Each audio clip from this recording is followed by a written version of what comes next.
In the bitter cold of Minnesota's harshest winter in a century, a story of survival was about to unfold that would challenge everything we thought we knew about the bond between man and beast.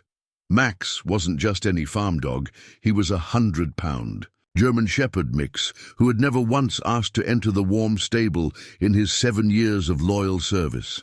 That's what made his desperate scratching at the heavy wooden door so haunting on that fateful night. The temperature had plunged to 40 below, and the blizzard was turning the air into a wall of white fury. But it wasn't the cold that had Max so desperately trying to get in.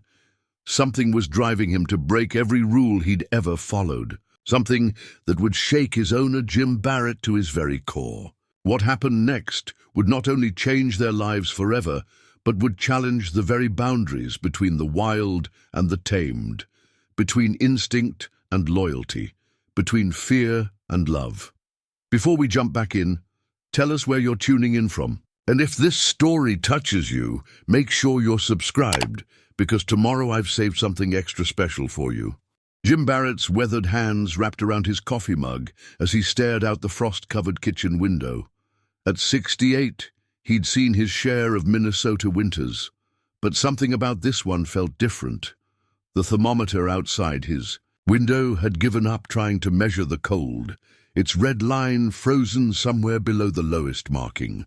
The ancient farmhouse creaked and moaned under the weight of another frigid morning. Jim had inherited this place from his father 30 years ago, and sometimes he swore he could still hear the old man's footsteps in the hallway, especially on mornings like this, when the cold seemed to wake the house's memories. "What do you think, Max?" he muttered to the massive German Shepherd mix lounging near the wood stove. "Gonna be another rough one." Max's ears perked up at his name, but his eyes never left the window. He'd been acting strange lately, more alert, more watchful. Jim had learned to trust those instincts over the years. A farm dog's intuition was worth more than any weather report. The morning routine was as familiar to Jim as his own reflection. Up before dawn, check the generator, make sure the pipes hadn't frozen, then head out to tend to the animals. He'd scaled back the operation over the years. Just a few dairy cows now, some chickens, and 2 old horses that were more pets than working animals. Max followed him everywhere, as always. The dog's size had initially intimidated Jim when he'd found him as a half-frozen puppy in his barn 7 years ago. Now, that bulk was reassuring, especially during these brutal winter months when the snow could swallow a man whole. "Stay close today, boy," Jim said as he pulled on his heavy boots. "Weather Service says this storm might be the worst we've seen in 50 years. The wind cut through his layers the moment they stepped outside. The snow wasn't falling so much as attacking, driving horizontally across the farm with malicious intent. Jim could barely see the stable 30 yards away, but he knew the path by heart. Max forged ahead, his black and tan coat already collecting snow, creating a path that Jim could follow. Inside the stable, the animals greeted them with their usual morning chorus. Old Belle, his favorite cow, mooed softly as he approached with fresh hay. The horses, Thunder and Lightning, named by his granddaughter in a fit of childhood creativity, nickered expectantly, but something was off. The animals seemed agitated, restless. Belle kept turning her head toward the back of the stable, and the horses were stamping more than usual. Even the chickens, usually quiet this early, were making a fuss in their protected corner. "Easy now," Jim soothed, checking each stall carefully. Everything looked normal, but he'd been around animals long enough to know when something wasn't right. Max was feeling it too, pacing the length of the stable, nose working overtime. Jim took longer than usual with his morning chores, making sure every animal had extra feed, and that all the water troughs had their heating elements working properly. The storm was supposed to last at least 3 days, and he needed everything battened down. As they headed back to the house, Jim caught Max looking toward the tree line that marked the edge of his property. The dog's posture was rigid, alert. Jim followed his gaze but saw nothing except swirling snow and the dark shadows of the forest beyond. "Come on, boy," he called, and Max reluctantly followed him inside. Back in the warmth of the kitchen, Jim shed his outer layers and started making breakfast. His wife Margaret would have laughed at his simple fare, eggs and toast, always eggs and toast. But she'd been gone 5 years now, and some habits were harder to break than others. The radio crackled with updated weather reports, each one worse than the last. Record low temperatures expected, dangerous wind chills, emergency services advising everyone to stay indoors. "Guess we picked the right year to scale back the farm, eh, Max?" But Max wasn't listening. He was back at the window, watching something Jim couldn't see, his breath fogging the glass in steady pants. The day stretched ahead of them, full of the small tasks that kept a farm running even in the depths of winter.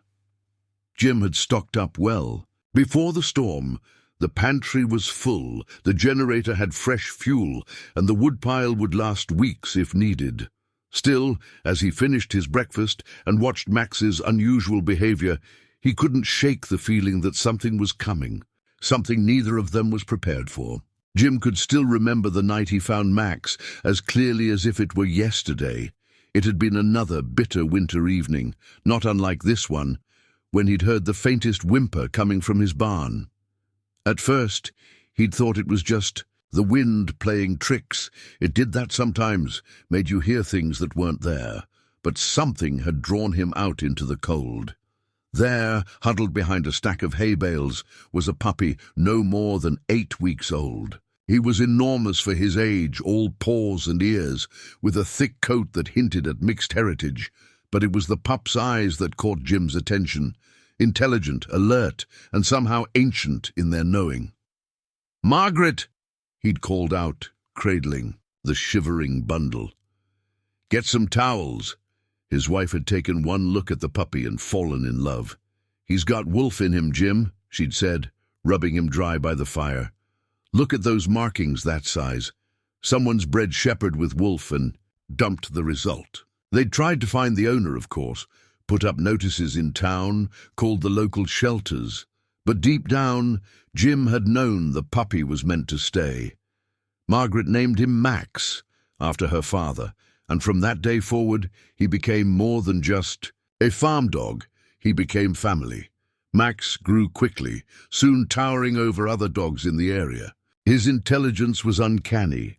He learned commands after a single demonstration, seemed to understand complex instructions, and developed an almost supernatural ability to predict problems on the farm. More than once, he'd alerted Jim to a cow about to calve or a break in the fence before any human could have noticed. But it was after Margaret's passing that Max truly proved his worth. Those first few months after losing her had been the darkest of Jim's life. The farm had seemed too big, too empty, too full of memories. He'd considered selling it all, moving into town, giving up the only life he'd ever known. Max wouldn't let him sink into despair. Each morning, the dog would rouse him at dawn, insisting on their routine. He'd lead Jim through the daily chores, staying close, offering silent comfort. At night, when the loneliness felt overwhelming, Max would rest his head on Jim's knee, his steady presence anchoring Jim to the world. "Don't know what I would have done without you, boy," Jim murmured now, watching Max's continued vigilance at the window.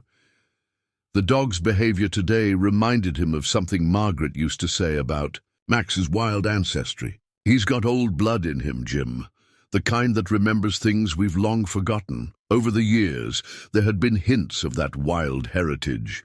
The way Max would sometimes stop and listen to distant wolf howls that human ears couldn't detect. How he moved differently when they walked the woods, more predator than pet. The respect other animals showed him, even the biggest bulls gave Max a wide berth, but he'd never shown aggression, never so much as growled at a human. His size might intimidate strangers, but anyone who spent time around Max quickly learned he was gentler than dogs half his size. Jim's granddaughter could use him as a pillow, and he'd lie there patiently for hours. Still, there were moments when Jim caught glimpses of something else in Max's eyes, something older, wilder, like now, as the dog stared intently out the window. At the swirling snow. The storm was getting worse, the wind howling around the corners of the house like a living thing. "What is it you're seeing out there?" Jim asked, moving to stand beside his faithful companion. Max's ears twitched at his voice, but his gaze remained fixed on the white void beyond the glass. His muscles were tense under his thick fur, and a low whine escaped his throat. Jim had learned to trust these moments of alertness. 7 years together had taught him that Max's instincts were rarely wrong. If something was troubling the dog this much, there was usually a good reason. The radio crackled with another weather update, warning of whiteout conditions by nightfall. Jim reached down to scratch behind Max's ears, feeling the slight tremor. In the dog's body. Whatever was coming, they would face it together, as they had everything else since that fateful night in the barn. "Just you and me now, boy," Jim said softly, words he'd repeated countless times since Margaret's passing. But today, for the first time, he wasn't entirely sure that was true anymore. The first sign came 3 days before the storm. Jim had been fixing a broken fence post when he noticed Max's strange behavior. The dog had abandoned his usual spot by Jim's side and stood rigid at the forest's edge, his ears forward, nose working. The wind, what caught Jim's attention, wasn't just the alertness, it was the low, rumbling sound coming from deep in Max's chest. Not quite a growl, but something more primal. "Max," Jim had called, but for the first time in 7 years, Max didn't respond to his name. That night, the howling started. Wolves weren't uncommon in these parts, but they usually kept their distance from farms. These howls were different, closer, more urgent. Max had paced the house until dawn, moving from window to window, his nails clicking against the hardwood floors in an endless rhythm. The second sign came the next morning. The chickens, usually eager for their morning feed, refused to leave. Their coop. Inside, they huddled together, pecking nervously at nothing. Even more telling was the behavior of the horses. Thunder and Lightning, normally calm and steady, snorted and shied at every shadow. "Something's got them spooked," Jim had muttered, checking the stable doors for the 3rd time. Max stood beside him, his body tense as a drawn bow, eyes fixed. On the tree line, the tracks appeared on the 2nd day. Large paw prints in the fresh snow, circling the farm's perimeter. Jim had seen wolf tracks before, but these were massive, deeper than usual. "Must be desperate to come this close," he'd said to Max, who'd spent an hour sniffing each print as if reading a message. By the 3rd day, even the local wildlife had gone quiet. No birds at the feeders, no rabbits ducking under the fence lines, not even the usual squirrels that raided his storage shed. The farm felt like it was holding its breath, waiting for something. Now, as the storm bore down on them, Jim couldn't shake the feeling that all these signs had been building to something. He'd called his neighbor, Tom Wilson, that morning before the phones went down. "Seen any wolves lately?" he'd asked, trying to keep his voice casual. "Funny you should ask," Tom had replied. "Found some weird tracks yesterday, big ones. And my cattle are acting strange, all bunched up in the center of the field. Haven't seen them this nervous since that mountain lion came through 3 years back." The conversation had done nothing to settle Jim's unease. If anything, it confirmed that something unusual was happening. He'd spent the rest of the morning securing the farm, checking locks, making sure the generator was ready. The wind had picked up significantly, driving the snow horizontally across the fields, reducing visibility to just a few feet. Max's behavior grew more erratic as the day progressed. He'd abandon his watch at one window only to race to another, his whines becoming more frequent, more insistent. Twice he'd gone to the door, looking back at Jim with an urgency that was hard to ignore. "What is it, boy?" Jim asked each time, but opening the door only revealed more swirling snow and howling wind. By late afternoon, the storm had turned the world white. The radio warned of record-breaking temperatures overnight, advising everyone to stay indoors and keep their animals secured. Jim had just finished his final check of the stable, making sure every animal had extra bedding and feed. As they walked back to the house, Max suddenly stopped. His head snapped toward the forest, ears pricked forward. Jim followed his gaze, but saw nothing except the dark smudge of trees through the curtain of snow. Then he heard it, a sound almost lost in the wind, but unmistakable to anyone who'd spent their life in farm country.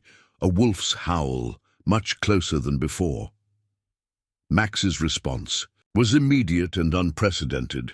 He barked, not his usual alert bark, but something different, almost like he was answering. The howl came again, and this time Jim could have sworn it was answered by several others, creating a haunting chorus that made the hair on the back of his neck stand up. "Inside, Max," Jim commanded, suddenly eager to be behind locked doors. But Max hesitated, looking between Jim and the forest with an air of conflicted loyalty he'd never shown before. "Max, inside!" The dog finally obeyed, but his reluctance was obvious. As Jim secured the door behind them, he couldn't shake the feeling that something fundamental had shifted. The Max who'd followed him inside wasn't quite the same dog who'd started the day at his side, and the night hadn't even begun. Darkness fell like a hammer, turning the white storm black. The wind found every crack in the old farmhouse, whistling through gaps that Jim swore hadn't existed that morning. The temperature dropped so fast that the windows crackled with spreading frost patterns like ghostly fingers reaching across the glass. The power went first, flickering twice before dying completely. Jim had expected this and already had candles lit. The generator kicked in automatically, its distant hum barely audible over the storm's fury, but it would only power the essentials, the furnace, the well pump, and minimal lighting, at least. "We're not out there," Jim muttered, stoking the fire in the wood stove. But Max wasn't sharing his relief. The dog stood at the kitchen window, his body rigid with tension. Steam pulsed from his nostrils as he panted, fogging the glass in rhythmic bursts. The emergency radio crackled with updates. "Unprecedented storm. System. Temperatures expected to drop below -40. All residents advised to stay indoors."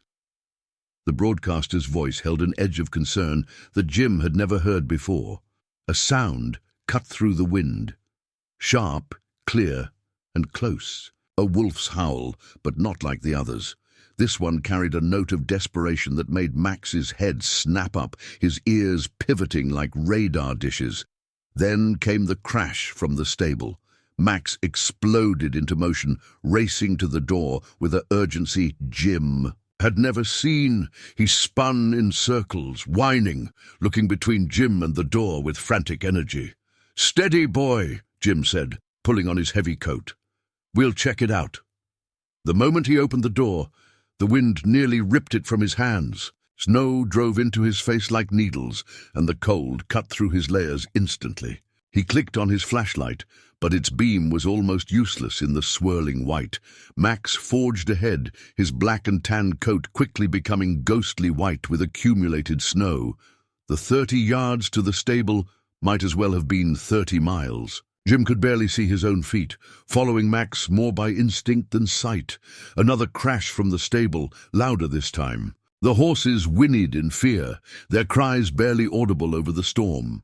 Max's pace quickened, forcing Jim to struggle to keep up. They were halfway to the stable when it happened.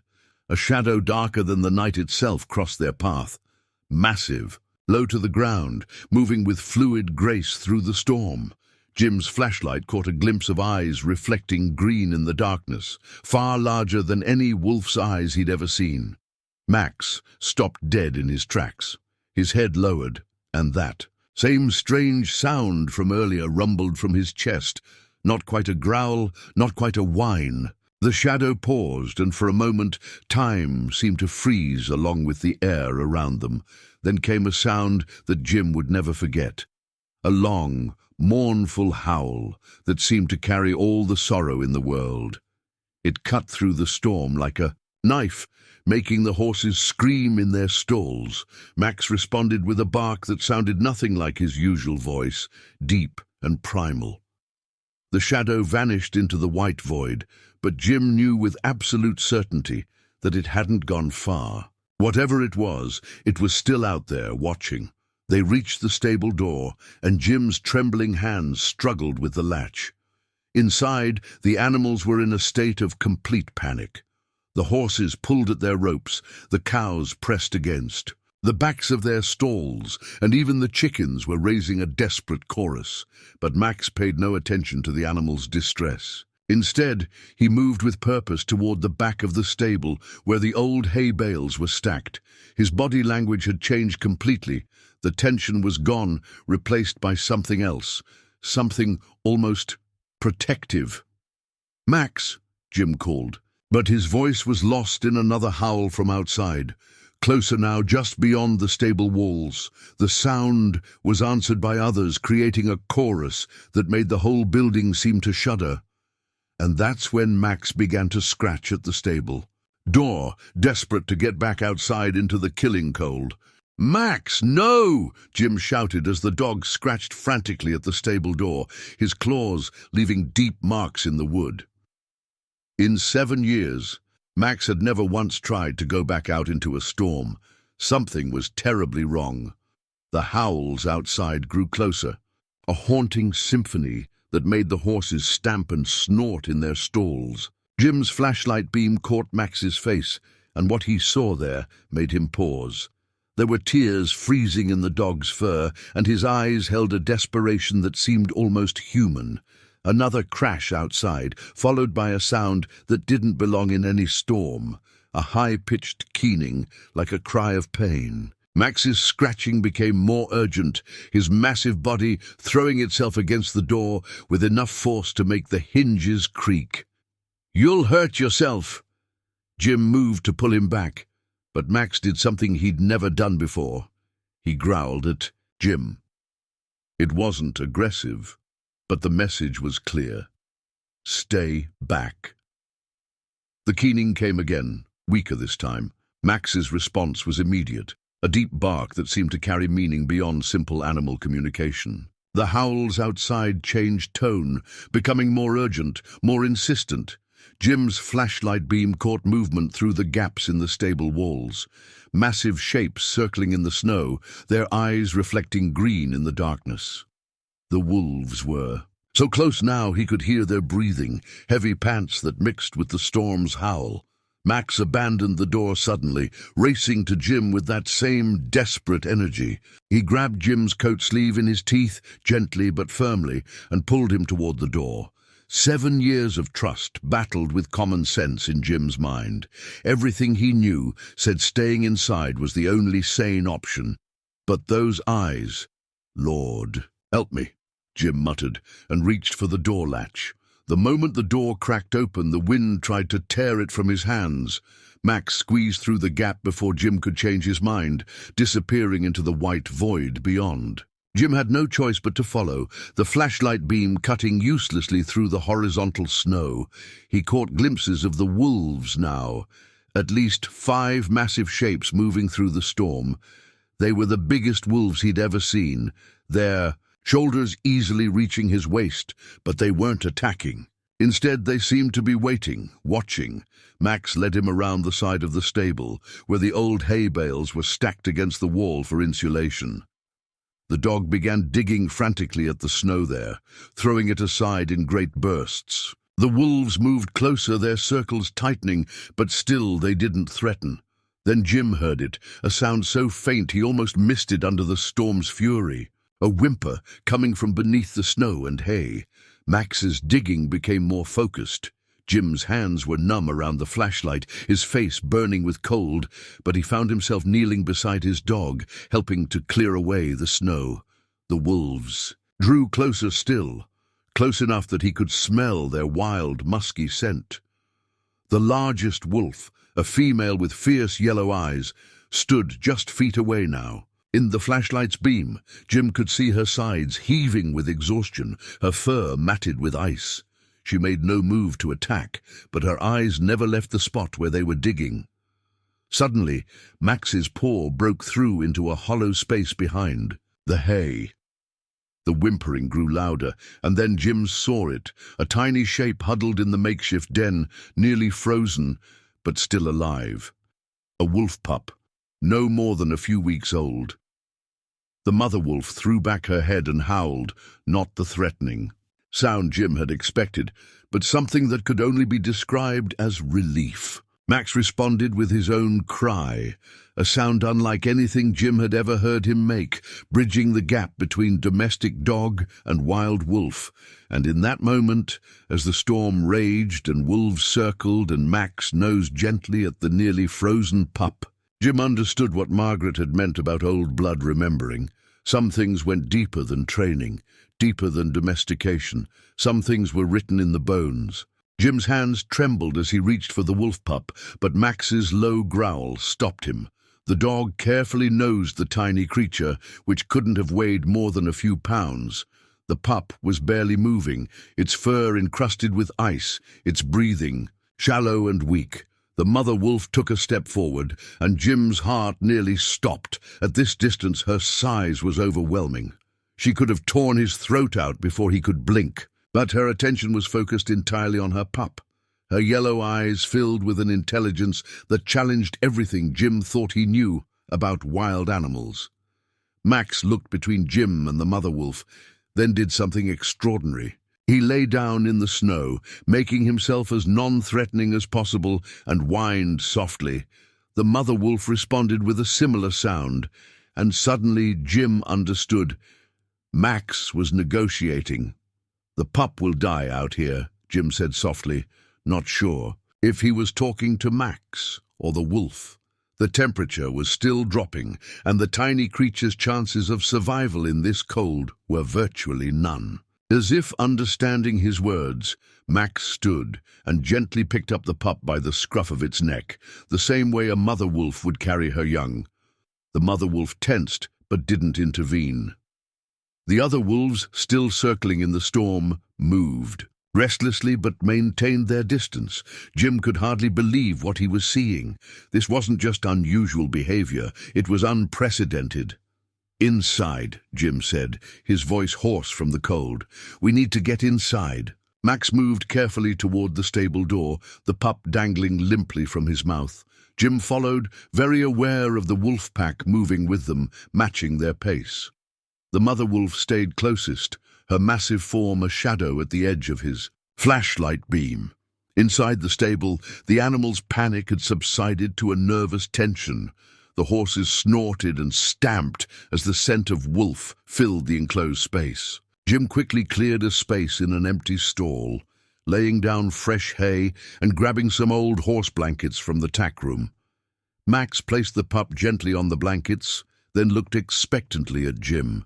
Years of working together on the farm had given them an almost telepathic connection, and Jim knew exactly what his dog was asking for. "The mother," Jim said. "She needs to be here." It went against every instinct he had, but Jim moved to the stable door and opened it wider. The mother wolf stood in the doorway, snow swirling around her massive form. For a long moment she stood there, wild and magnificent, clearly weighing risk against necessity. Then, with silent grace, she entered the stable.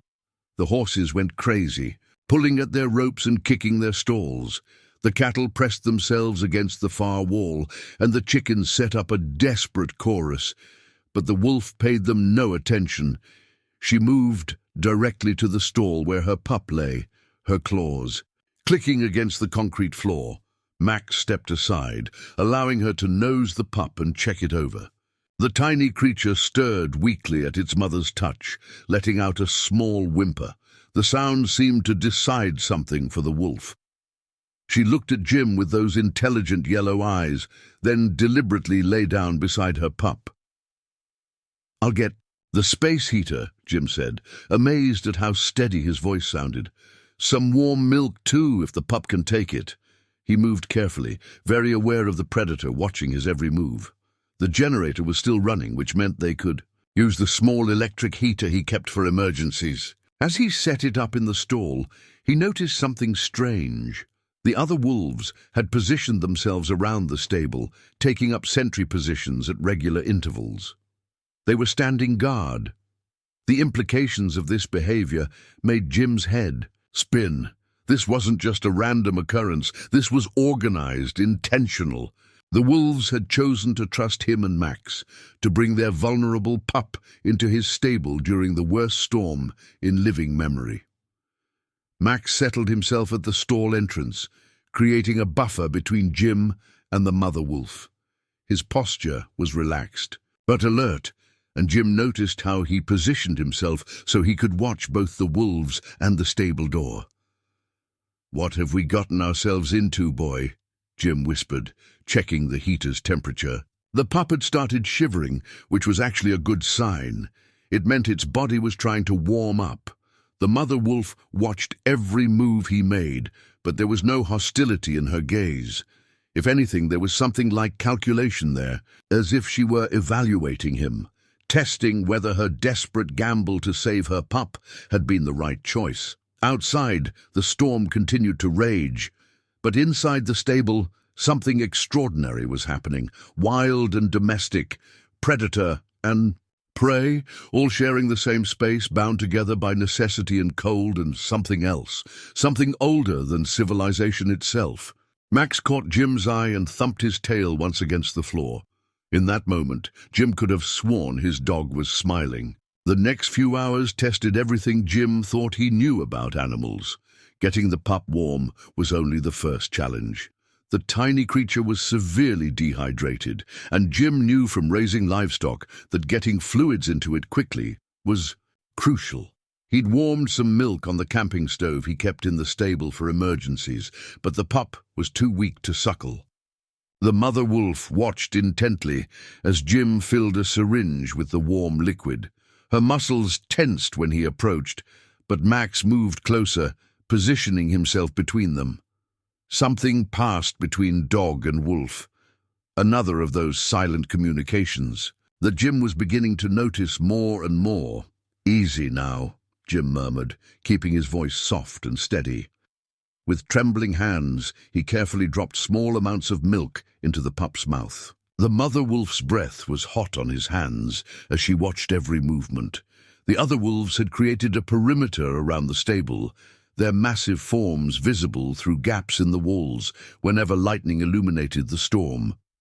Jim counted. 6 in total, each one larger than any wolf he'd ever seen. They moved with military precision, changing positions regularly but always maintaining their guard. Old Belle, his favorite cow, had finally settled down enough to lie in her stall. Though her eyes remained fixed on the wolves, the horses were still nervous, but their panic had subsided to anxious nickering. The chickens, surprisingly, had gone completely silent, as if understanding that drawing attention to themselves wasn't wise. "Your family's causing quite a stir," Jim told the mother wolf as he prepared another syringe of milk. She lifted her head slightly, those intelligent eyes fixed on his face. "Never seen anything like this in 40 years of farming." The pup was showing signs of improvement, its shivering becoming more pronounced as its body temperature rose. Jim had seen enough animals through hard times to know the next few hours would be critical. Either the pup would rally or... He pushed the thought away. The mother wolf seemed to sense his concern, letting out a soft whine that was surprisingly gentle for such a fierce creature. Max responded with a similar sound, and Jim was struck again by how easily his dog moved between two worlds, domestic and wild. A sharp crack of thunder made the horses stamp and snort. The wolves outside began moving more urgently, their shadows, and passing the gaps in the walls more frequently. Something had changed. "What is it, boy?" Jim asked as Max stood suddenly, nose working the air. The mother wolf was up too, her ears pricked forward, listening to something Jim couldn't hear.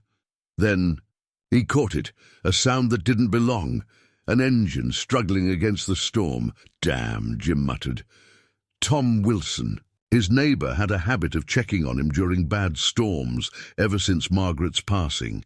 Any other time, Jim would have appreciated the gesture. Now, it could prove disastrous. The mother wolf's hackles rose, and a low growl rumbled in her chest. The pup sensed the tension, letting out a weak cry that seemed to fill the stable. Outside, the wolf pack moved like shadows, withdrawing into the storm. "Max, stay with them," Jim ordered, grabbing his coat. "Keep them calm." He hurried outside, fighting against the wind. His neighbor's truck was just visible through the swirling snow, its headlights creating strange shadows as it crept down the long driveway. Jim waved his flashlight, catching Tom's attention before he got too close to the stable. The truck stopped, and Tom rolled down his window. "Jim, just checking you're okay. Storm's worse than they said it'd be."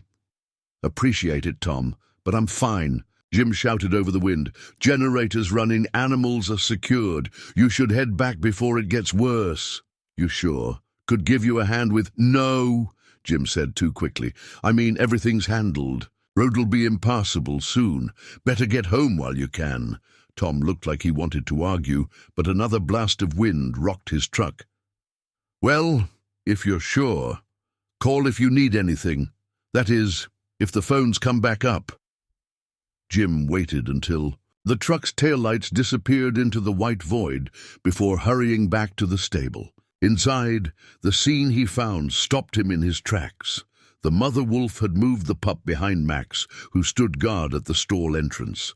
The other wolves had returned, but now they were agitated, moving restlessly in the shadows. The mother's yellow eyes fixed on Jim, and he could read the question in them as clearly as if she'd spoken. "Are we still safe here?" "It's okay," he said softly, not sure if he was trying to convince the wolf or himself. "But we need to be more careful.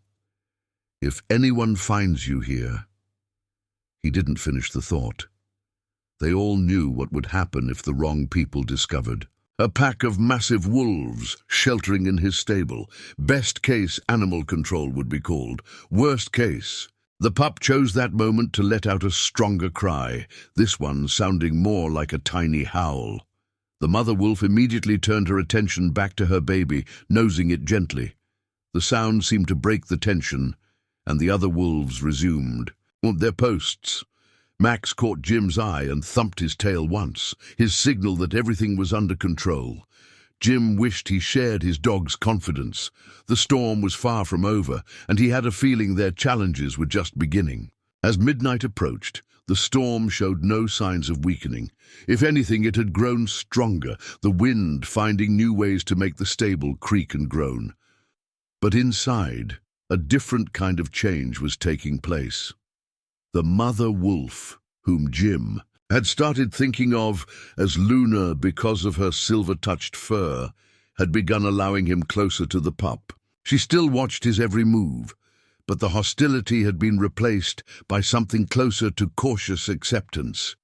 The pup was responding well to the warm milk and heating pad, its cries growing stronger by the hour. "That's it, little one," Jim murmured as he prepared another feeding. "You're a fighter, aren't you?" What amazed him most was how Max had adapted to his role as intermediary. The dog seemed to instinctively understand what both Jim and the wolves needed, moving between them with diplomatic grace. When the pup was strong enough to crawl a little, Max helped clean it, his massive tongue gentle against its tiny form. Luna allowed this with surprising trust, and Jim noticed something else. The other wolves had begun mirroring her acceptance. They still maintained their guard positions, but their posture was more relaxed. One young male, distinguished by a dark streak across his face, had even started wagging his tail slightly when Jim passed nearby. But it was the pup that truly bridged the gap between their worlds. Despite its weakness, it had started responding to voices, not just its mother's soft whines, but Jim's words and Max's gentle woofs. When Jim spoke, its small ears would prick forward, tracking his movement. "Remarkable," Jim whispered to Max as they watched the pup nurse from its mother for the first time since they'd found it. "Never thought I'd see anything like this." Sharp howl from outside broke the peaceful moment. One of the sentinel wolves had spotted something. Luna was on her feet instantly, ears forward, every muscle tense. The other wolves moved like shadows, converging on the stable's north side. Jim grabbed his flashlight and binoculars, moving to investigate. Through the driving snow, he caught movement at the edge of his property. His heart nearly stopped when he realized what he was seeing. Another wolf pack. These wolves were different, smaller, leaner, more typical of the local packs. They moved with predatory purpose, testing the boundaries of the property. Jim counted at least 8 of them. They must have smelled the pup, he said to Max, who stood rigid beside him. Territory dispute. Luna's pack reacted with military precision. The largest males moved to intercept, while the others tightened their perimeter around the stable. Luna herself stood over her pup, her yellow eyes glowing in the darkness, teeth bared in silent warning. The confrontation was brief, but intense. Luna's pack, massive and well-organized, quickly drove the intruders back. But Jim knew this wasn't the end. The local wolves would return, possibly with reinforcements. "We've got more than the storm to worry about now," he told Max. The dogs. Response was to press closer to his side, offering silent support. Inside the stable, another problem was developing. The pup, though stronger, was still dangerously weak. Its breathing had become labored again, and Jim recognized the early signs of pneumonia from his years of treating livestock. "She needs antibiotics," he muttered, checking the pup's temperature. The thermometer showed 104, too high for a wolf pup. Luna sensed his concern, whining softly as she nosed her baby, but Jim's medical supplies were limited. He had basic antibiotics for his farm animals, but wolf pups were different. The wrong dosage could kill it as surely as the infection. He needed help, but who could he call? A vet would be obligated to report the wolves. The wildlife authorities would want to relocate them, separating the pup from its mother. Neither option was acceptable. The pup let out a weak cough, and Luna's eyes met Jim's. In that moment, he saw something that shook him to his core: trust. This wild, powerful creature was trusting him with her baby's life. The weight of that responsibility settled on his shoulders like a physical thing. Max nudged his hand, then walked to the stable's old wall phone. Jim had almost forgotten about it. A direct line to his nearest neighbor, Tom Wilson, installed years ago for emergencies. Tom's wife, Ellen, had been a vet before retiring.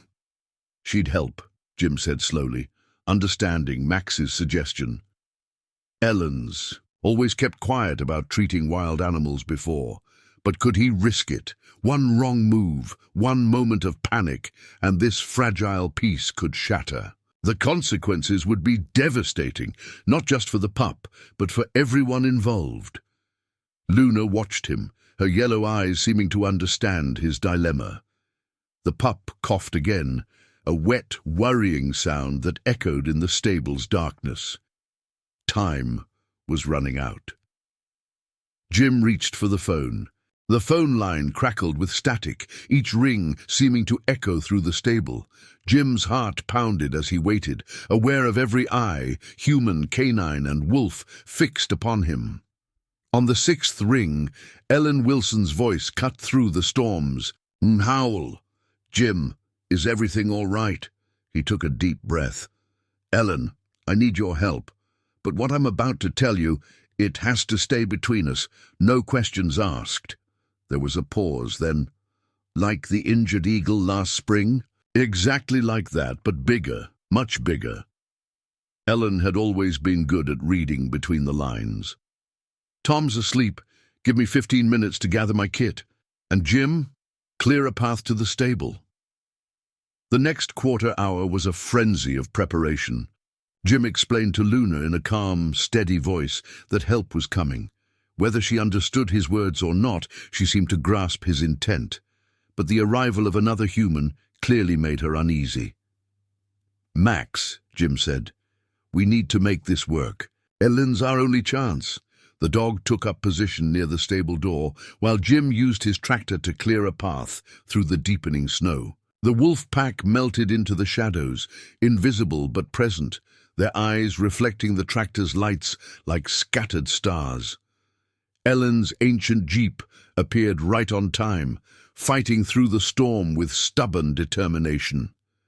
Jim met her at the stable door, noting the large medical bag in her hand and the deliberate calm in her movement. 40 years of veterinary work had taught her how to handle delicate situations. "Before we go in," Jim said, "there's something you need to know." A weak cough from inside the stable interrupted him. Ellen's eyes widened at the sound. "That's no farm animal." "No," Jim agreed. "It's not." He opened the stable door slowly, letting Ellen take in the scene. To her credit, she didn't gasp or step back when she saw Luna. The massive wolf mother stood over her pup, yellow eyes evaluating this new arrival with intense scrutiny. "Oh my," Ellen whispered, but her voice held wonder rather than fear. "Jim." "Barrett, you've outdone yourself this time." Max approached Ellen slowly, tail wagging in greeting. Then, to Jim's amazement, he walked to Luna and seemed to introduce them, moving between wolf and human with clear purpose. Luna's ears flicked forward, reading Max's body language. "The pup's got pneumonia, I think," Jim explained. "Found it nearly frozen in the storm." Ellen set her bag down carefully and knelt, making herself smaller. Her voice, when she spoke to Luna, carried decades of experience with frightened animals.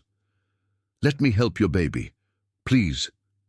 What happened next would stay with Jim forever. Luna looked at Max, then at Jim, then back to Ellen. Slowly, deliberately, she stepped aside, giving Ellen access to the pup. "Temperature's dangerously high," Ellen reported after examining the tiny wolf. "Lungs are congested. We need to act fast."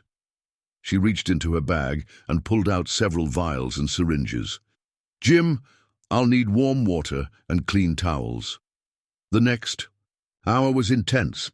Ellen worked with focused precision, administering antibiotics, fluids, and something for the fever. Luna watched every movement, occasionally whining softly when the pup cried out, but never interfering. "Remarkable," Ellen murmured as she worked. "The size of these wolves. And their behavior. They're not like any wolves I've ever seen or read about." "The whole pack's been guarding the stable," Jim told her, describing the military-like organization he'd observed. "And there's something else. Local wolves tried to move in earlier. Luna's pack drove them off like it was nothing." "Luna?" "The mother started calling her that because of her silver fur. Don't suppose you'd believe me if I said these were just unusually large timber wolves." Ellen smiled grimly as she checked the pup's lungs again. "Jim, I've treated wild animals my whole life. These wolves, they're something else entirely. Something older, maybe, like the stories my grandmother used to tell about the great wolves of the north." A commotion outside interrupted them. The pack was moving with sudden purpose, responding to some unseen threat. Luna's ears pricked forward, and a low growl rumbled in her chest.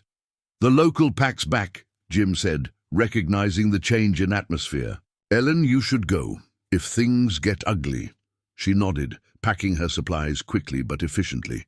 "The antibiotics should help, but that pup needs round-the-clock care for the next 24 hours. I've left enough medicine for 3 more doses after that." "After that we pray," Jim finished. As Ellen prepared to leave, Luna did something unexpected. She approached the vet slowly, her massive head level with Ellen's chest, and gently pressed her nose against Ellen's hand, a gesture of trust that brought tears to the old vet's eyes. "Keep my number handy," Ellen said as she reached the door. "And Jim, whatever these creatures are, whatever brought them here, you're doing the right thing." After she left, Jim stood in the stable doorway watching her taillights disappear into the storm. Behind him, the pup's breathing seemed easier, its tiny chest rising and falling more regularly. But the night was far from over, and somewhere out there in the white void, another pack of wolves was gathering. The local wolves attacked just before dawn, when the storm was at its worst. Jim heard them before he saw them, a chorus of howls that was different from Luna's pack, more savage, less coordinated. Through the gaps in the stable walls, he caught glimpses of lean shapes darting through the snow, testing Luna's defenses. This time, they'd brought numbers. Jim counted at least 15 wolves, more than double their previous attempt. They moved like hungry shadows, probing for weaknesses, looking for a way past Luna's guardians. Luna herself stood at the stable entrance, her massive form blocking the doorway. The pup was behind her, tucked safely in the makeshift den they'd created, its breathing still labored but stronger after Ellen's treatment. Max positioned himself between mother and pup, a second line of defense. "They won't give up easily," Jim told Luna, checking the pup's temperature again. "Territories, too valuable in this weather." A sharp yelp cut through the storm. One of the local wolves had gotten too close, and Luna's pack had made them regret it. But the attackers were learning, adapting their strategy. They'd split into smaller groups, forcing Luna's pack to divide. Their attention, Jim watched in amazement as Luna's wolves responded with almost supernatural coordination. They moved in pairs, covering each other, never leaving a gap in their defense. The largest male, Jim had started calling him Shadow for his black coat, seemed to be directing the others with subtle changes in his posture and short, sharp barks. "Military precision," Jim muttered, reminded of war documentaries he'd watched. "Like they've been trained." The pup stirred, letting out a weak howl that echoed through the stable. The sound seemed to energize both sides. Luna's pack fought with renewed determination, while the local wolves pressed harder, sensing the weakness they sought. 3 of them managed to break through, streaking toward the stable entrance.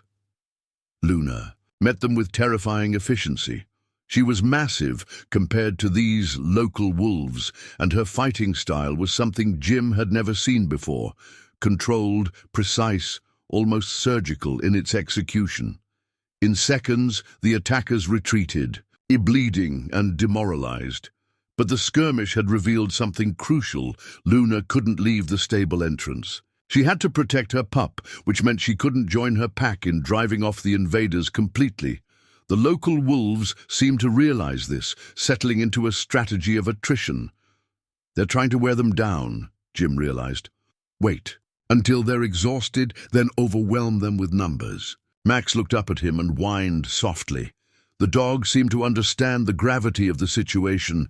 If Luna's pack fell, if the local wolves got into the stable, Jim couldn't let that happen. These weren't just wild animals anymore. Luna had trusted him with her pup's life, and Max had shown him something extraordinary, a bridge between worlds that he never knew could exist. Moving quickly, Jim began turning on every light he had in and around the stable. The generator hummed as he powered up the old flood lamps he used for nighttime emergencies.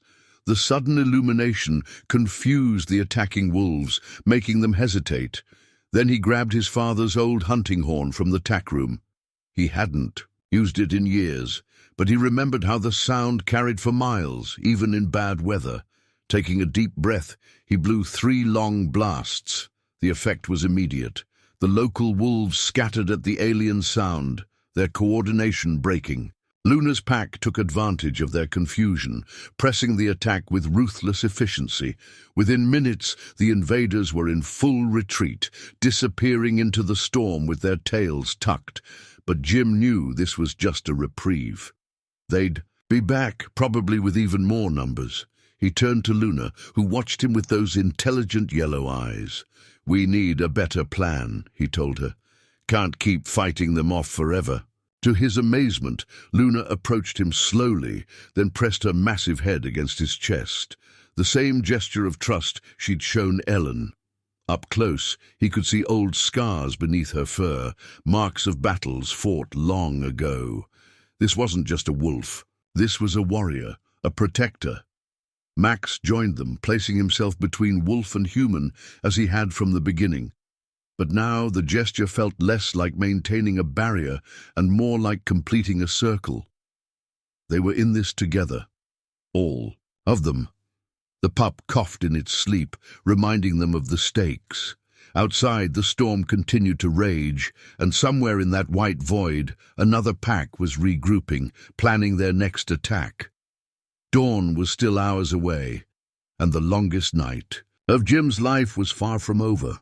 As the night deepened, Jim found himself facing decisions he'd never imagined making. The pup's fever had broken thanks to Ellen's medicine, but its breathing was still worryingly shallow. Luna hadn't slept, dividing her attention between guarding the stable entrance and tending to her baby. The stress was showing. Even her massive frame couldn't maintain this vigilance forever. "What would you do, Margaret?" Jim whispered, touching the wedding ring he still wore. His wife had always understood animals better than anyone he'd known. She would have seen something in all this, some greater purpose beyond mere survival. Max pressed against his leg, offering silent comfort. The dog hadn't left his post either, but unlike Luna, he seemed energized by their situation. There was something in his bearing now that reminded Jim of old photographs he'd seen of military dogs, alert, focused, purposeful. A sharp bark from outside drew their attention. Shadow, the black-coated wolf, was signaling something. Through the stable walls, Jim could see the pack responding, moving with increased urgency. Their behavior had changed. This wasn't a reaction to immediate threat, but something else. "I'm planning something," Jim told Max. "Question is, are we going to let them handle this alone?" The decision weighed heavily on him. He could call for help, the sheriff's department, wildlife control, even the military if he told them about the size of these wolves. But he knew what would happen. Luna's pack would be treated as a threat, probably hunted down. The pup would be taken away, studied, maybe even euthanized if they decided it was too dangerous to rehabilitate. And Max. Jim looked at his dog, seeing him truly for the first time.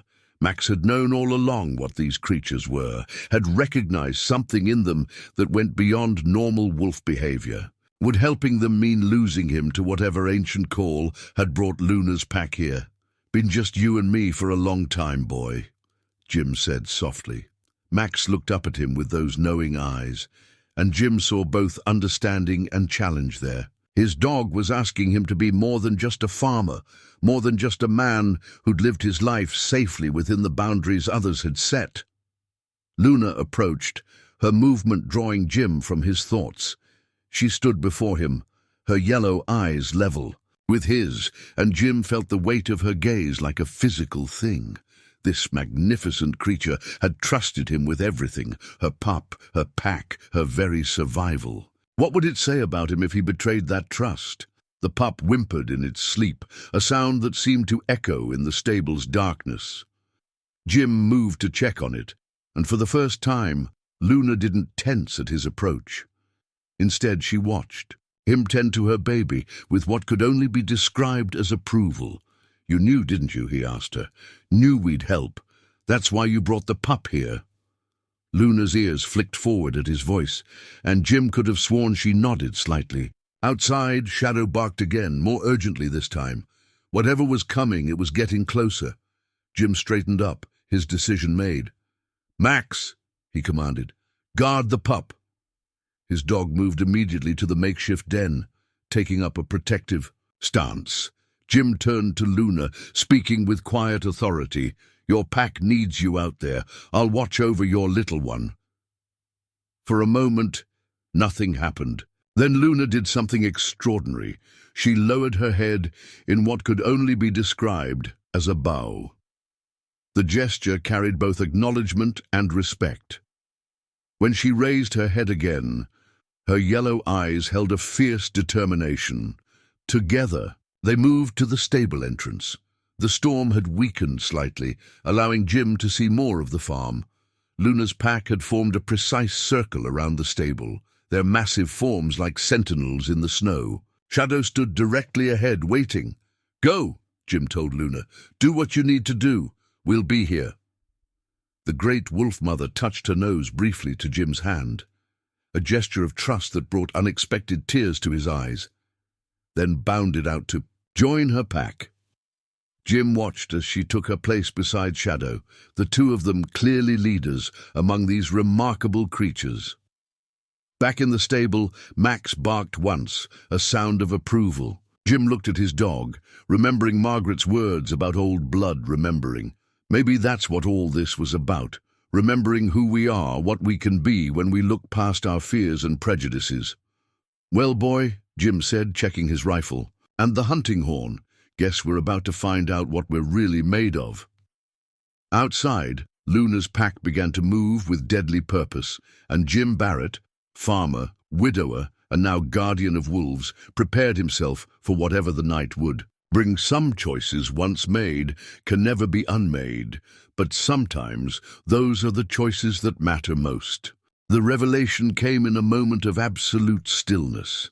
The pup had woken, stronger now, and was attempting to stand on wobbling legs. As Jim watched, Max began to groom the tiny creature, his movements gentle but purposeful. Something about the scene tugged at Jim's memory, something Margaret had said years ago when they first found Max. "He's got wolf in him, Jim," her voice echoed in his mind. "Look at those markings." But it was more than that. Jim studied Max's profile in the lantern light, really looked at him for the first time in years. The size of his head, the set of his ears, the thickness of his coat, all things he'd attributed to being a shepherd mix. Yet now, with Luna's pack outside, the similarities were impossible to ignore. Max wasn't just part wolf. He was one of them. The realization hit Jim like a physical blow. The way Max had known exactly what to do when Luna's pack arrived, how he communicated so easily with them, his instant connection with the pup. It wasn't just animal instinct, it was family. "That's why they came here," Jim whispered. Max's ears pricked forward at his voice, but he continued grooming the pup.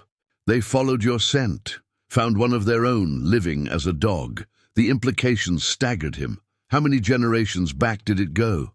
Was Max descended from an ancient line of these extraordinary wolves? Had they been searching for him all?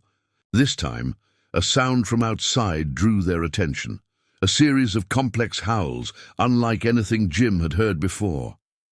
Max's head snapped up, and for the first time, Jim saw him respond instinctively to the call. The dog's, no, not just a dog's, throat worked, and he answered with a howl of his own that seemed to shake the stable's foundations. The pup joined in with a tiny voice, creating a moment of harmony that brought tears to Jim's eyes. This wasn't just communication, it was recognition, acknowledgement, the voice of blood calling to blood. Luna appeared in the stable entrance, drawn by the sound. She looked at Max with new intensity, and Jim could almost see the connection forming.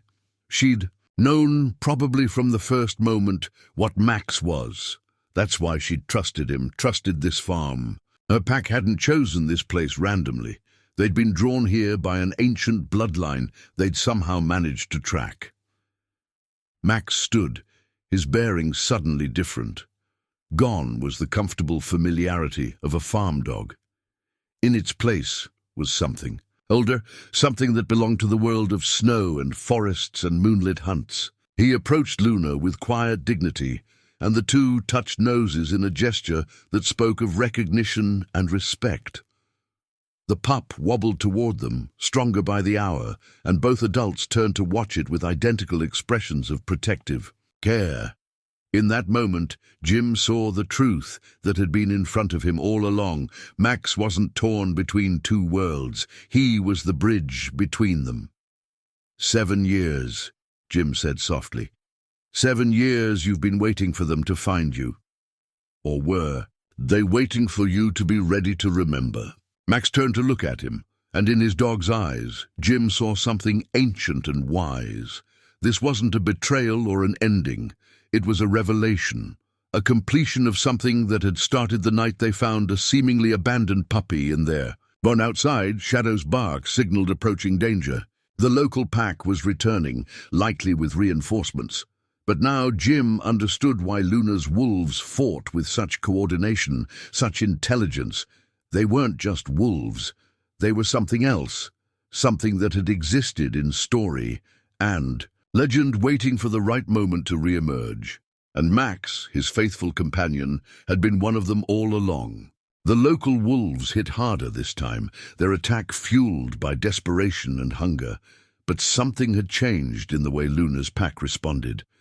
With the revelation of Max's true nature, they fought with renewed purpose. This wasn't just about protecting territory anymore.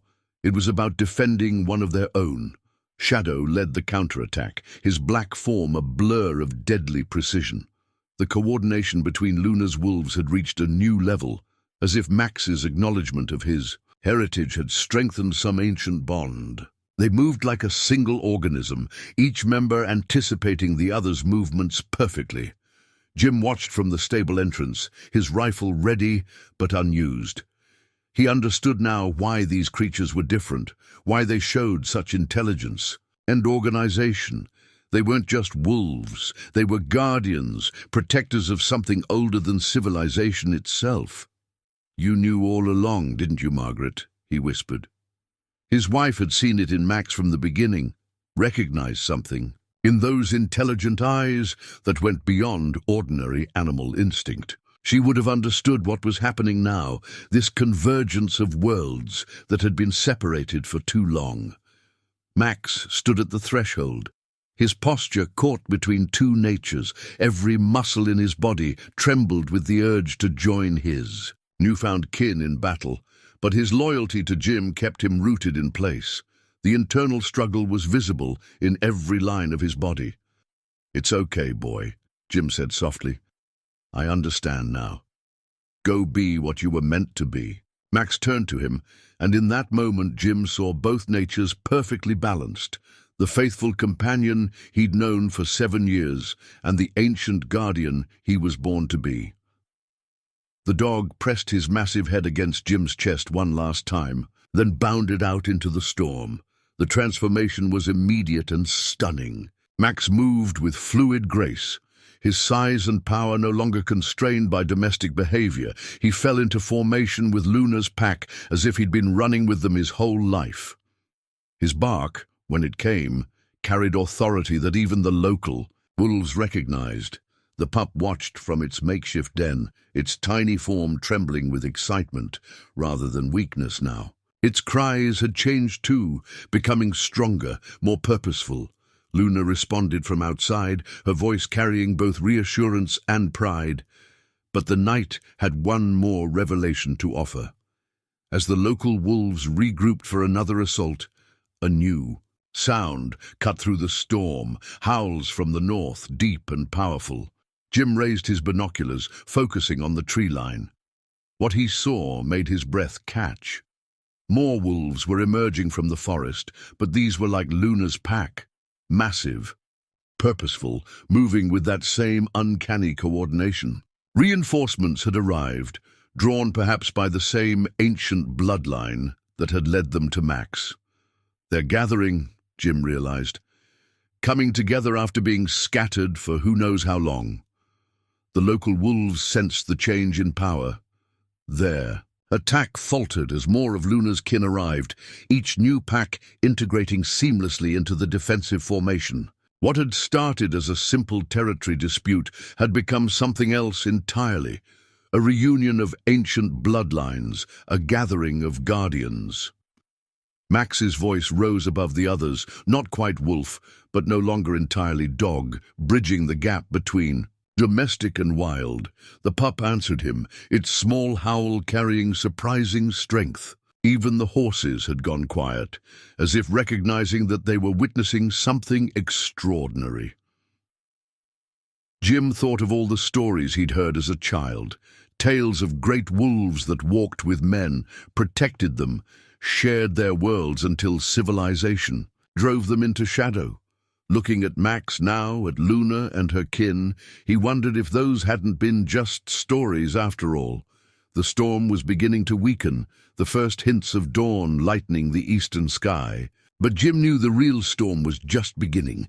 Whatever these creatures were, whatever ancient purpose had brought them together, their emergence would change everything. And Max, his faithful companion of 7 years, stood at the center of it all, finally and fully himself. Dawn brought neither peace nor resolution. Instead, it revealed the true scale of what was gathering around Jim's farm. In the grey morning light, he counted over 30 of the massive guardian wolves, their ranks still growing as more emerged. From the forests, each new arrival integrated perfectly into the defensive formation, acknowledging Max and Luna with subtle gestures of respect. The local wolf pack had withdrawn to the northern ridge but hadn't left. Through his binoculars, Jim could see them calling in their own reinforcements. Other territorial packs were responding, drawn by the promise of rich hunting ground. They moved differently than Luna's kin, more desperate, more feral, driven by hunger and instinct rather than purpose.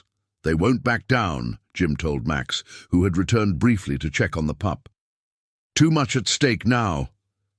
The pup was fully awake, its fever broken. It stood on steadier legs, watching the gathering. Forces with unexpected understanding in its young eyes. Luna had returned to the stable as well, her massive form blocking the entrance, while Shadow coordinated the defenses outside. Jim's phone rang, startling them all. Ellen Wilson's voice came through, tense with concern. "Jim, something's happening. Tom saw at least 50 wolves moving through the valley, heading your way. He's called the authorities." "How long?" Jim asked, his heart sinking. "State wildlife services are mobilizing. Maybe 2 hours, 3 at most." "Jim, they're bringing heavy equipment, talking about some kind of wolf invasion. What should I tell them?"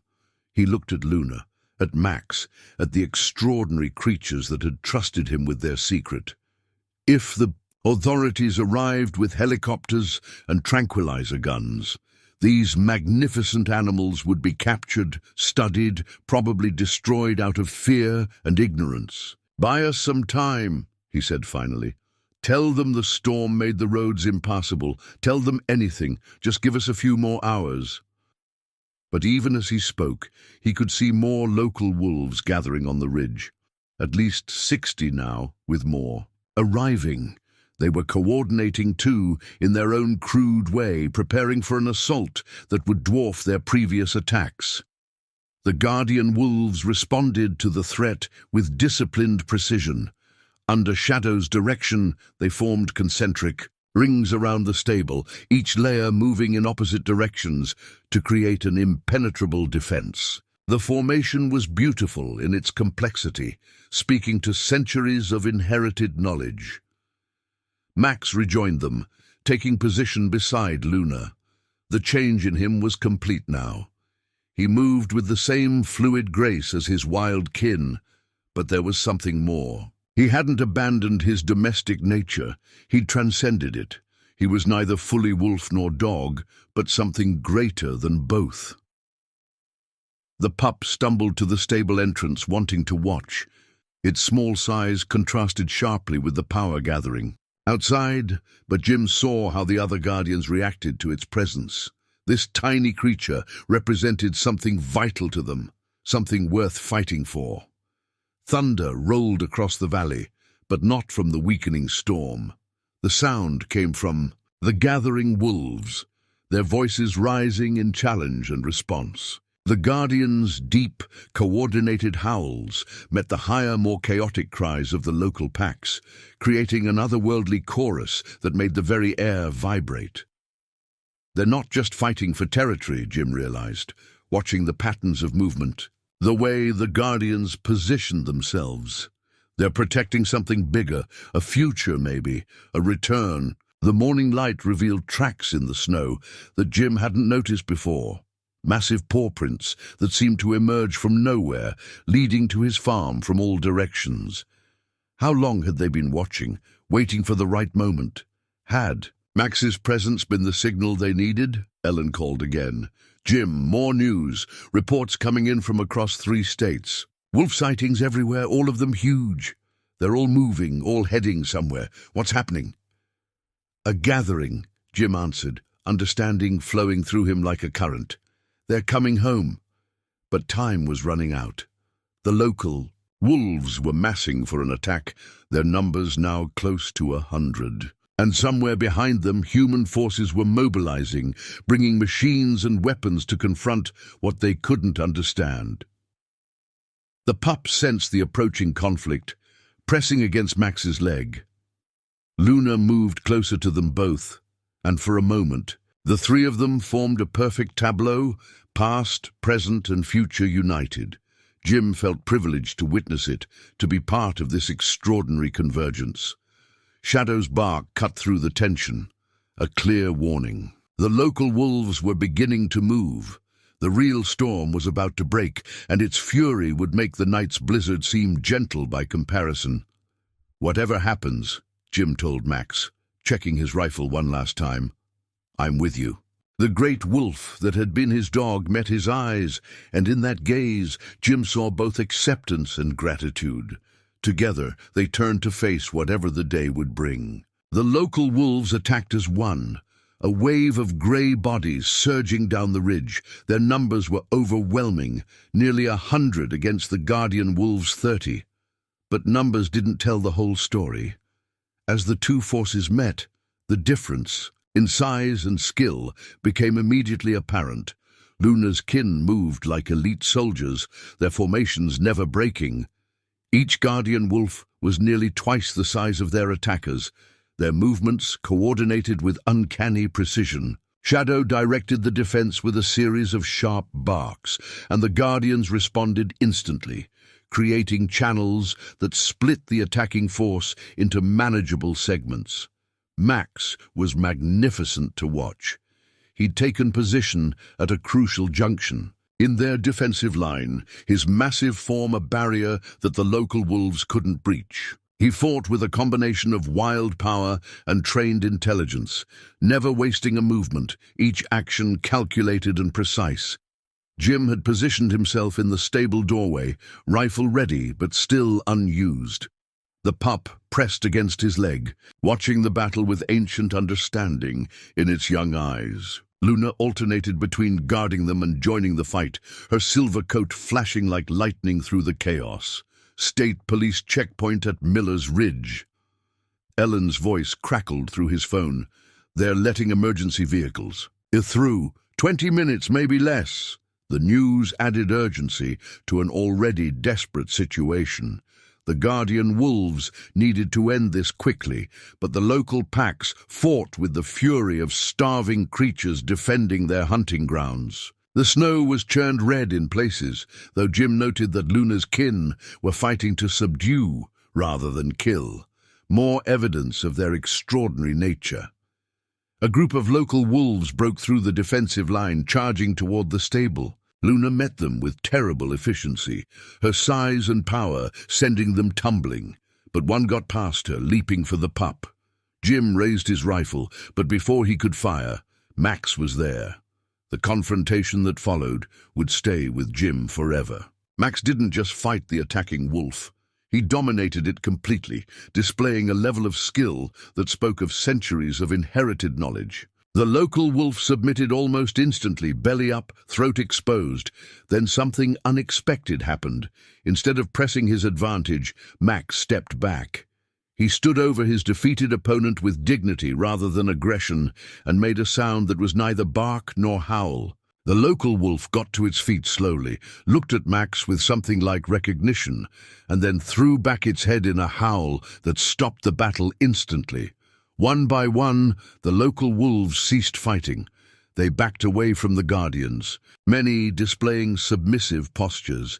Jim watched in amazement as Max walked forward, his bearing regal and commanding. The local wolves parted before him, and even Luna and Shadow stepped aside. Max approached the leader of the local pack, a grizzled male with battle scars. For a moment they stood facing each other, two alphas meeting on equal ground. Then Max did something extraordinary. He touched his nose to the other wolf's shoulder, a gesture that seemed to carry profound meaning. The local alpha's response was immediate. He dropped to a submissive posture, and his entire pack followed suit. The gesture rippled through their ranks like a wave, nearly 100 wolves paying homage to something they recognized as greater than themselves. "And they're not just submitting," Jim whispered, understanding flowing through him. "They're remembering." Luna came to stand beside Max, and Shadow joined them. The pup wobbled forward, drawn by some instinct it couldn't yet understand but clearly felt. As it reached them, the local wolves began to howl, not in challenge this time, but in acknowledgement. The sound was picked up by the Guardians, their deeper voices creating harmonies that seemed to wake something in the very earth. But the moment of triumph was short-lived. The distant sound of helicopters cut through the wolves' chorus, growing louder by the second. The authorities were coming, bringing with them the full force of human fear and misunderstanding. The local alpha looked to Max, and in that gaze was a question that needed immediate answer. Max turned to Jim, and the weight of decision fell heavy in the morning air. What happened in the next few minutes would determine not just the fate of these wolves, but possibly the future of something far older and more important. Luna pressed close to her pup, her yellow eyes fixed on Jim. Shadow and the other Guardians waited, their massive forms still and watchful. And Max, who had lived 7 years as his faithful companion, who had bridged 2 worlds, Max waited for him, to understand what needed to be done. The helicopters grew louder. Jim made his choice. "Go!" Jim said, his voice thick with emotion. "All of you, go now!" Max's response was immediate, but not what Jim expected. Instead of turning away, the great wolf that had been his dog bounded to the stable.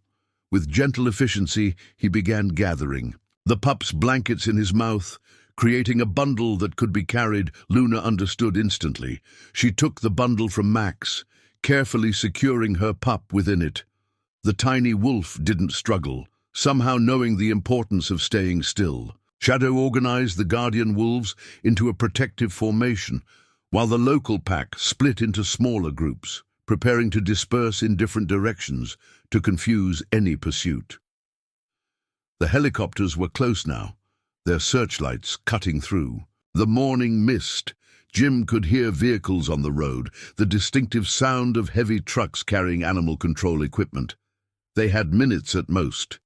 "Ellen," he spoke urgently into his phone, "tell them you saw the wolves heading west, toward the state forest. Buy them some time." "Already did," Ellen replied. "Tom's leading a group of local men on a wild goose chase east. Be careful, Jim." He dropped the phone and turned to Max, who stood watching him with those wise, ancient eyes. For a moment, Jim saw again the half-frozen puppy they'd found in the barn, the faithful companion who had helped him survive losing Margaret, the bridge between 2 worlds who had made all of this possible. "You were never really mine, were you?" Jim said softly. "Just needed a safe place until they found you?" Max pressed his massive head against Jim's chest one last time. The gesture contained all the love and loyalty of their 7 years together, but also a promise. This wasn't really goodbye. Luna approached with the pup, allowing Jim to touch its small head gently. "Take care of them," he told Max. "All of them." Shadow's bark signaled urgency. The helicopters were almost upon them. The Guardian wolves began to move out in perfect formation, their massive forms somehow blending into the landscape despite their size. The local pack was already disappearing, breaking into smaller and smaller groups that would be impossible to track. Luna and her pup went with the main group of Guardians, but Max lingered for one moment more. He looked at Jim with eyes that held centuries of wisdom, then threw back his head in a howl that seemed to shake the very mountains. The sound was answered by every wolf in the valley, creating a symphony that would live in Jim's memory forever. Then Max turned and ran, his powerful form quickly catching up to Luna and the others. His coat, which had always seemed dark in the farmhouse light, now shimmered with hints of silver that matched Luna's. He took point position naturally, leading his kin toward whatever destiny awaited them. Jim watched until they disappeared into the forest, then sprang into action. He ran through the stable, scrubbing away any signs of the pup's presence, scattering fresh hay to cover the scents. By the time the first helicopter appeared overhead, he was calmly tending to his horses as if nothing unusual had happened. Authorities found plenty of wolf tracks, of course, but the snow was so churned up that no clear trail could be followed. They discovered no signs of the massive guardian wolves, no evidence of the extraordinary events that had taken place. Just a farmer who claimed he'd been up all night protecting his livestock from some unusually large wolves that had passed through. Headed west, he told the game wardens confidently. Saw them clear as day, moving toward the state forest. By sunset, the authorities had given up searching the immediate area. Reports came in of wolf sightings many miles away in multiple directions, thoroughly confusing any attempt at tracking. The local wolves had done their job well, leading the searchers on false trails that went nowhere. As darkness fell, Jim stood in his farmyard, watching the forest. For a moment he thought he saw movement among the trees, massive shapes moving with fluid grace, heading north toward the deep wilderness. And was that a familiar form among them, silver-touched and powerful? A distant howl floated on the wind, deep, resonant, carrying both farewell and promise. Jim smiled, understanding the message. Max wasn't really leaving. He was finally becoming what he was always meant to be. And somewhere in the wild places of the world, the guardian wolves would continue their ancient purpose, protecting something precious from the forgetting of time. The pup's blanket lay folded on Jim's porch, carefully placed where he would find it. A gift, perhaps, or a reminder that some bonds transcend the boundaries between wild and tame, between what we think we know and what has always been true. Jim picked up the blanket and caught a scent that made his heart ache. Max, Luna, the pup, all mixed together with something older, something that spoke of forests and mountains and moonlit runs that had no end. "Good luck, boy," he whispered to the night. "Good luck to all of you." Spring came early that year, melting the last traces of the great storm. Jim's farm returned to its normal rhythms, though nothing felt quite the same. The stable held echoes of extraordinary events, and sometimes in the quiet evenings he could swear he heard distant howls carrying on the wind. The authorities eventually classified the winter's events as an unusual migration of timber wolves, driven by harsh weather. Local farmers reported fewer predator problems that spring, though no one could explain why. Jim noticed the regular wolves now avoided his property entirely, as if the land itself had been marked by something they recognized and respected. Wilson kept him informed of rumors and sightings. Stories spread of massive wolves seen in the deep wilderness, protecting endangered species, driving off poachers, maintaining nature's balance in ways that defied explanation. None of the reports could be confirmed, but satellite tracking showed wolf populations thriving in areas where they'd been previously extinct. One morning in late April, Jim found fresh tracks by his porch. Massive paw prints that appeared and disappeared as if their maker had walked out of legend itself. Beside them were smaller prints, a young wolf learning to hunt, and nearby the distinctive mark of a silver-touched guardian. That evening, he sat on his porch as the sun set. A familiar howl rolled down from the mountains, deep, powerful, carrying both wild freedom and faithful remembrance. Other voices joined it, creating harmonies that spoke of ancient bloodlines renewed and ancient purposes restored. Jim smiled, recognizing Max's voice among them. His dog hadn't left him, not really. He'd simply expanded his territory to include both worlds, domesticated and wild, past and future, legend and reality. The guardian wolves had returned to their ancient purpose, with Max helping to bridge the gap between their world and his. The blanket that had once held a dying wolf pup now lay carefully folded in Jim's room. Sometimes he caught a whiff of wild scents from it, pine forests, mountain streams, and the distinctive musk of Luna's pack. A reminder that some stories don't end, They just move deeper into the wild places where legends are born. Margaret would have understood. She'd seen the truth about Max from the beginning, recognized that some mysteries aren't meant to be solved, only witnessed and honored. The Guardian Wolves had trusted him with their secret, and in return they protected something precious, not just a territory or a species, but the very idea that wonders still existed in the world.